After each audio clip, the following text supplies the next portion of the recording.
I don't have to, I certainly won't believe every word he says. And he's just another one of these guys that go to Israel, stand by the Wailing Wall with a yarmulke on, and with their eyes closed, and I don't know what they're doing there. What they're wishing for, what they're wishing for Christmas, or well, then again, that's a bit funny to be wearing a yarmulke and wishing anything for Christmas. I just don't understand that. Number one.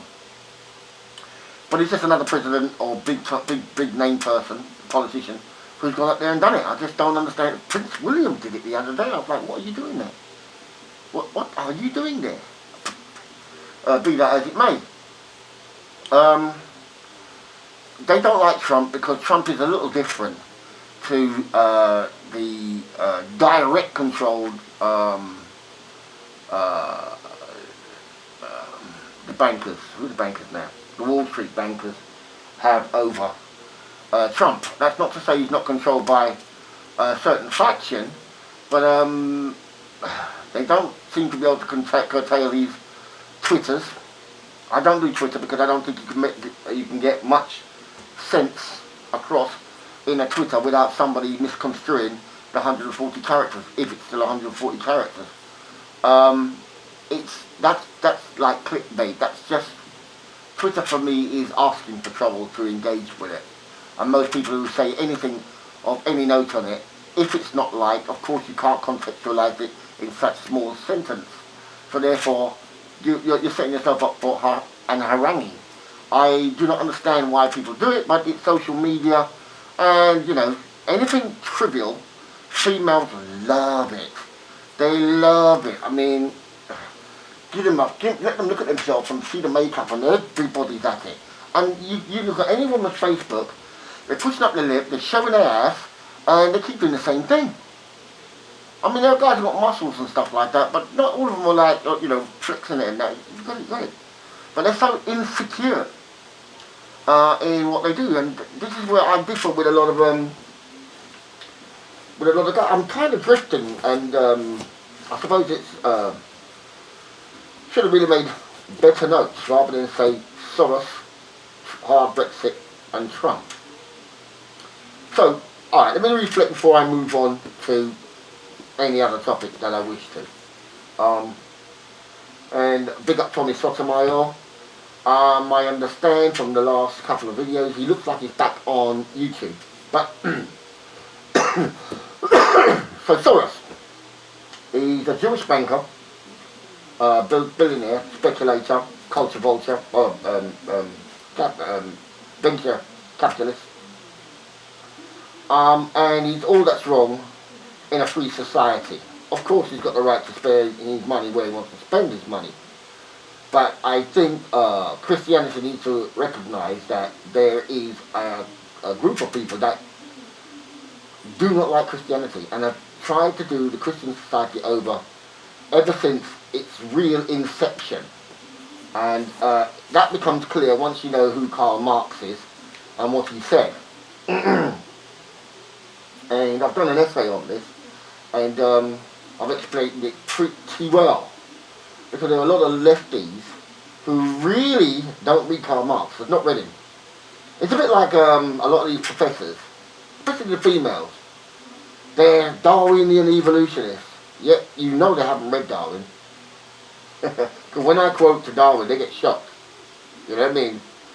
Oh, he's got some misogynistic views. What do you mean? I thought you was a staunch Darwinian evolutionist. In point of fact, I tend to agree with Darwin on that point, and I'm going to consult his book, and I'm going to do my dissertation, and it's on something to do with that subject.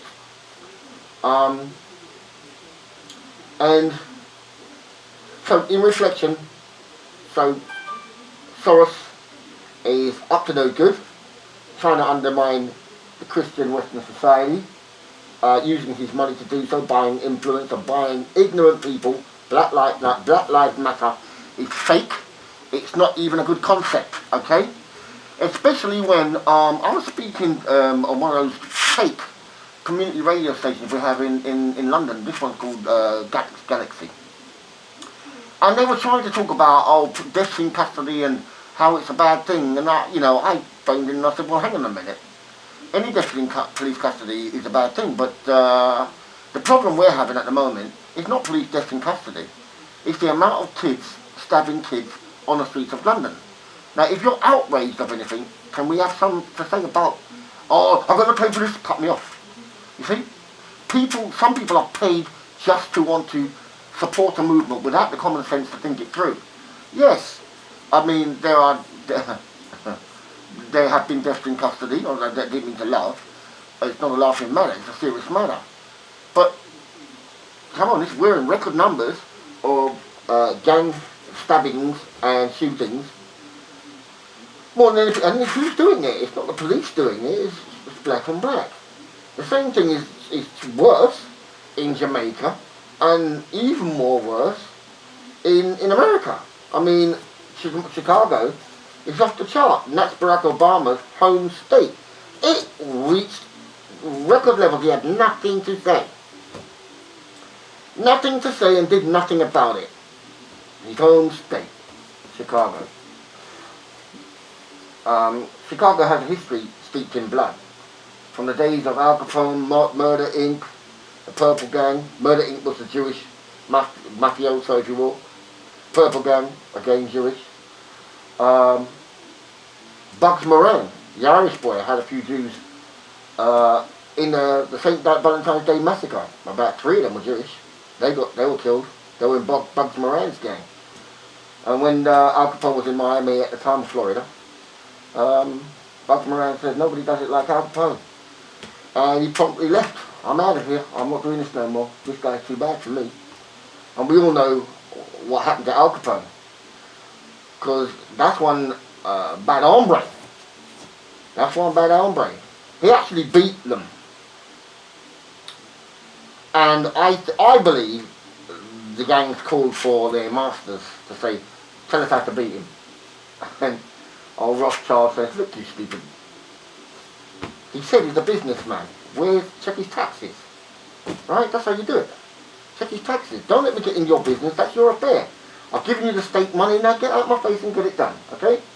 You let this Italian, Sicilian, what do you? You know? I understood. I didn't know, you know. The term WAP, they call Italians WAP, is when they turn up at Ellis Island, they didn't have papers. So WAP means without papers. Right? The Italians. And the word kike, the Americans use the word kike for a Jew. Many Jews came over here, came to Ellis Island, and they were ignorant. It's scum of the earth. I mean, most times when you open the floodgates, you know, it's usually the worst comes over, right? Scarface, you look at Scarface. When Reagan allowed Cubans to come over, Castro said, right, open the jails, and all these bad lot went over, and they're cocaine and gangsters on the street and murders. Anyway, when the Jews came down, you know, illiterate sons of whatever, they couldn't write their names. You know, some of them couldn't write, they didn't know the language, whatever. So they told put an X there, mark it X, and they're so stupid, they thought it was a sign of the cross, because they hate Jesus Christ. So rather than sign the X, they did a keikel. And a keikel is Yiddish for circle. So they were called keikel, kikes. Okay? Just a little tidbit as I try to fill out this broadcast. Because it seems pretty short, because I didn't actually do that much research, and I'm not on top of the game, because so Soros, hard Brexit. Let me just recap on that and give you my iteration of what is needed. Now, the United Kingdom is the first European Union, I've said that before. The European Union began with Wales, conquering of Wales in 1543 to 45, I think it was. That's when Wales became part of the Union. And then you go to 1707, Scotland came into the Union, and 1801, Ireland. Ireland's a bit complex because you had the Irish Free States, which was one, and then you had the breakaway where promptly, as soon as the Irish Free State was born, the Northern Irish, the English connection, said we're not part of that. And so, in effect, Southern Ireland became a republic. I'm not quite sure if it's 23. Anyway, the republic is not part of the United Kingdom, but Northern Ireland is. Okay. And then you're going to have those marches, the Orange Men marches, they call them. I don't know why. Orange for William of Orange, who defeated James way back at the Battle of the Boyne in the 1600s. And some people don't get over it, but that partly to blame is Jewish finance, yet again. But I don't want to keep going on about that, because you're going to have people saying, oh, that's anti-Semitic, when they're not Semitic. It's not about what you claim, it's about your vernacular. Okay? And Yiddish is not a Semitic language.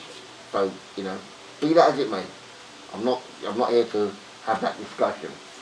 So anyway, the Union. So we have a European Union. It's called the United Kingdom, and it's had its dark past, and blood has been spilt. And it was once, this country was once Catholic. And under Henry VIII it became Protestant, and there's been almost, it nearly came to be a Catholic country region again, but it's been Christian ever since. And we had it reaffirmed in 2012 at the Queen's Golden Jubilee. There's people who believe just all they think of it, the great time. We had the Olympics, and then we had all the pomp and ceremony of the Queen's Jubilee. What they don't do, what the teachers don't do, and what the educators don't do, is they go on your YouTube and go back to 1953 and look at the Queen's coronation and listen to what she is partaking in. It's a contract between the people and herself and the people. It's a contract between her and us. It's a bit like saying, I'll be your queen, you be my subject, we'll be your subject if you be my queen, on these conditions. Okay? And these are my lands. And, of course, you could call it a Christian ritual, if you will. Took place in the, I don't know if it was at the Canterbury or Westminster, but it was obviously would be the Archbishop of Canterbury to preside over the coronation. So that, it's clearly a Christian country. And I'm tired of these lefties saying it's secular, secular, secular. No, it's Christian, but Christian country means all those troubled souls who are fleeing persecution. You can, come over to this country. You better recognise this is a proselytising faith, so therefore we can tell you about the good news of Jesus Christ.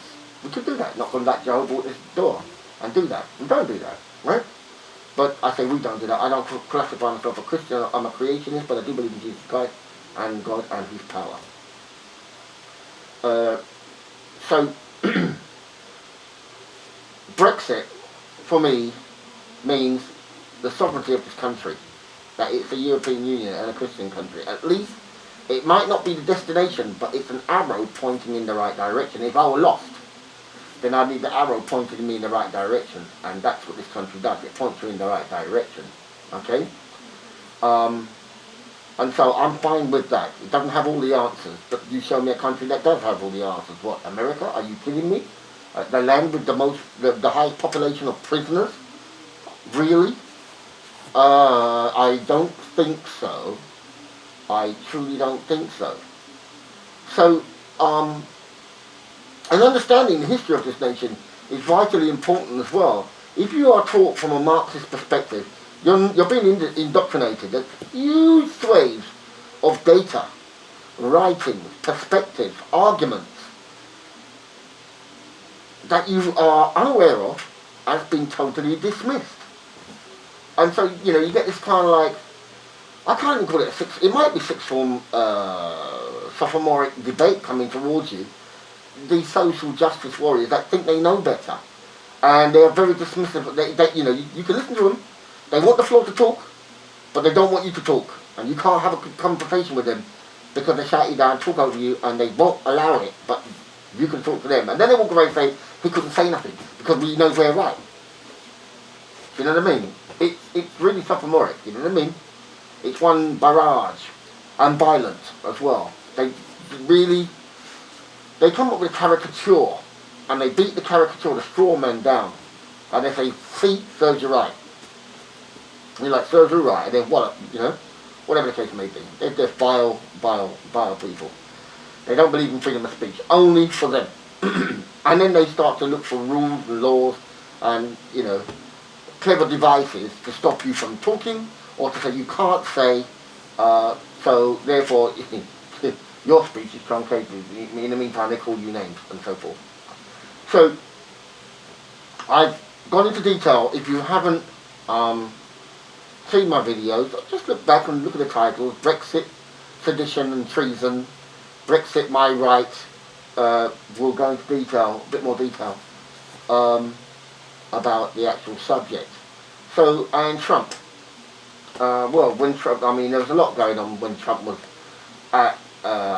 running for, when he actually won the presidency. But the point I make is that I don't believe that Trump was a legitimate candidate, really. I thought he was just a stalking horse. I thought he was going to drop out at any time. It became serious that whoever put him up to it, and I think he was put up to it, but they didn't think he would win. I think, as the left are always overconfident because they are pretty much la la la la la la la la la la. Don't want to hear anything, don't want to see anything, but just them. So they're in their own little cocoon bubble, believing that the world is going according to, because the media's selling them and all the rest of it. But there's a seething mass out there that just rejects it all. So they got a right arse walloping because they wanted vagina politics to rule the day. They just think, put it in a nasty woman like Clinton. Oh, you know, she's female and that's it. She's a despicable liar of a woman. And that's another thing. I'm going to do a debate about MGTOW's feminism, my point of view, and intelligence and morals. I'll get a good title, but MGTOW's going to be in it, feminism's going to be in it, of course it's going to be my point of view, but I have to throw in intelligence and morals, so I'll fix that title, and if I do it today, I'll do it today, but I'm going to, I will need the data, and I'll have to collect all my books to put them aside. It's kind of on a similar theme my dissertation is going to be on anyway, so I believe I'm pretty strong on it, and some of my views are going to be shocking for some, offensive to others, revelatory to some, and firmly grounded on facts, data, truth. And I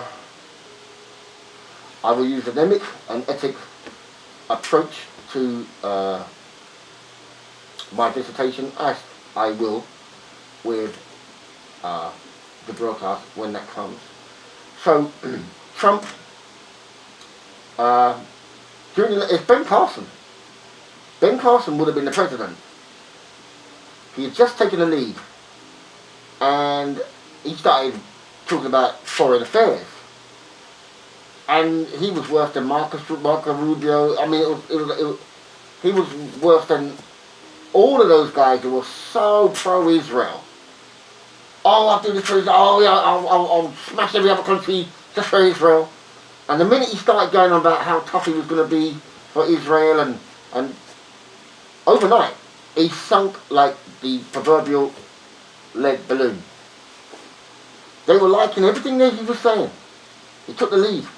I think it was that guy, his advisor, who sold him down, Armstrong Williams is his advisor. He's been a Zionist for a time, a Jewish puppet.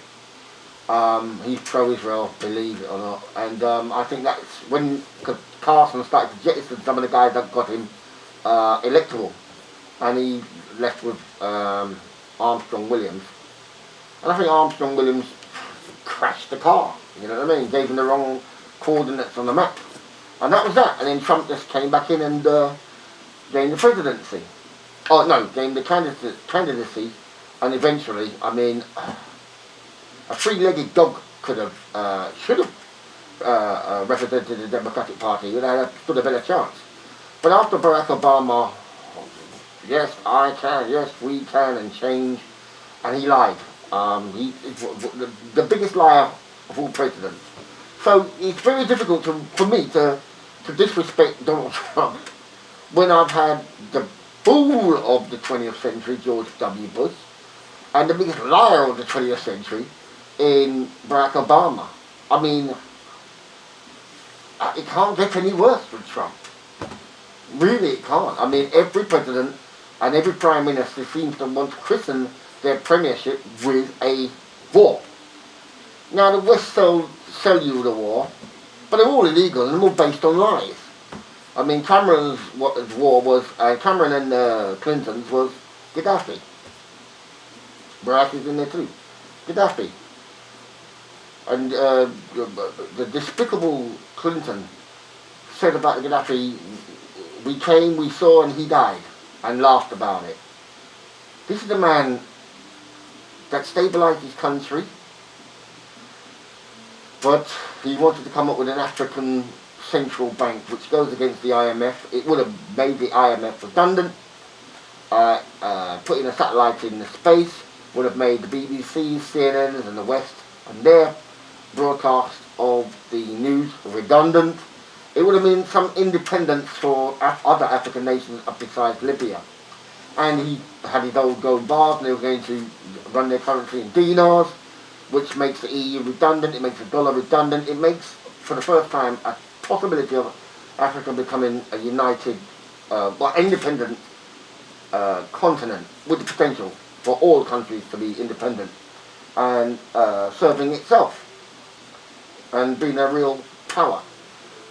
And so they had to make up a lie about he was bombing his people, which he weren't, and they went in and used NATO and they destroyed that which was settled, and now it's a basket case. Trump didn't do that. Barack Obama did that, Hillary Clinton did that, David Cameron did that, William Hague did that. That was illegal, and Blair did the same thing with Iraq and Afghanistan, based on lies, you know. It's despicable that we come to this, and all these in recent times, and you've got all these females running around with their pussy hats, crying. Now they went on a big march. And the only reason why they went on a big march is because Trump is pro-life.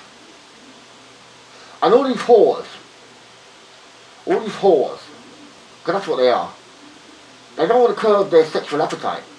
They want to keep fucking whoever they want to fuck, whenever they want to fuck, and if they get pregnant and there is life, they want the right to kill the baby. They want to murder the child.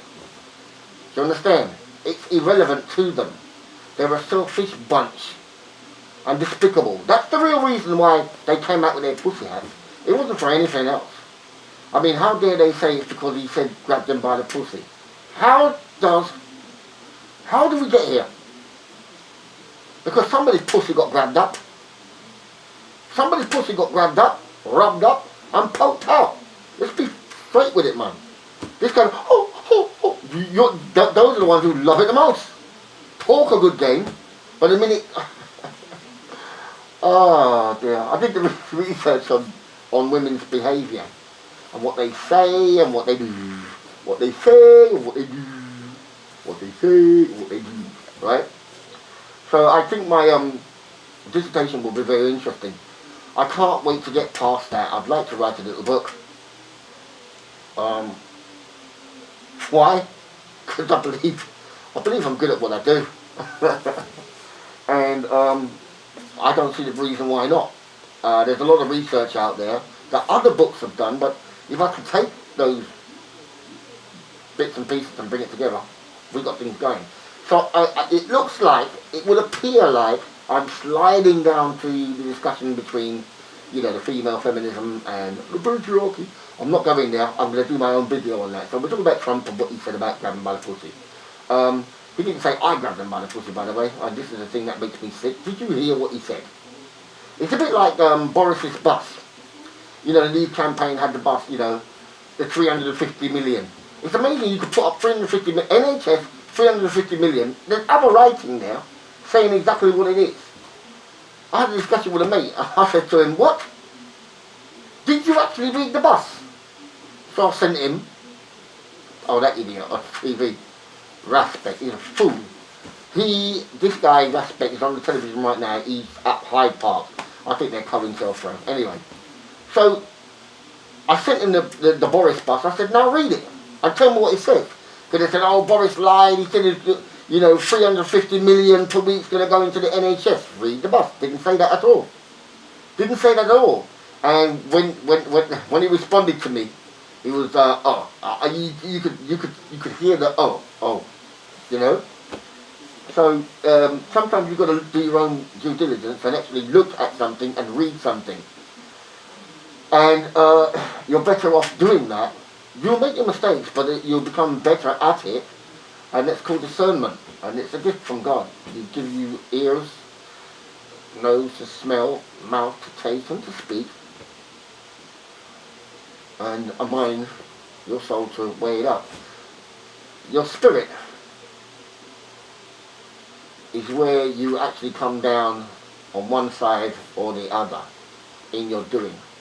It's either going to be progressive, proper, good, healthy for you and for others, or it's going to be selfish, self-centered, wicked, evil, and short-term, just for yourself and for the demons that you've chosen to follow. We do have that aspect of choice. So it was Soros. I've got not much to say about Soros. Trump, I don't really have much to say about him. I don't care whether he was a racist or not. Most presidents are racist, one way or another. And it wouldn't matter to me even if he was. He's there to lead the country. And if he does something good, like bring jobs, home, manufacturing home, then, he's done good by his own people, by my standards. And it would be nice if we had a leader, I'm not going to say like Trump, but we had an actual leader that knew about what it meant for this European Union called the United Kingdom, and can see something that we can be independent and actually a great nation, but not this time, not having to go around with a bayonet and a Henry rifle or a Gatling gun, We don't need to have howitzers to subdue people. Use logic, reason, intelligence. That's what we could export. Good teachers. We've got good engineers, road builders. There's so many places that, need bridges, mini bridges and constructions and so forth. This could be done, and that'll be something. These exotic countries. Imagine these students, the embassy's looking out for them. They go out there, they do a good job. They get an experience out there. They're teaching out there. This is what we can export. You know what I mean? We could actually export people to teach. And so anyway, you have to have that dream. You have to not want to be a globalist. A globalist is something that existed in the biblical time. The biblical time, the globalist would have been the Tower of Babel. In fact, the European Union building, somebody actually got a painting of what the Tower of Babel looked like, and they juxtaposed it with the building of the European Union, and it's uncanny how they both shaped.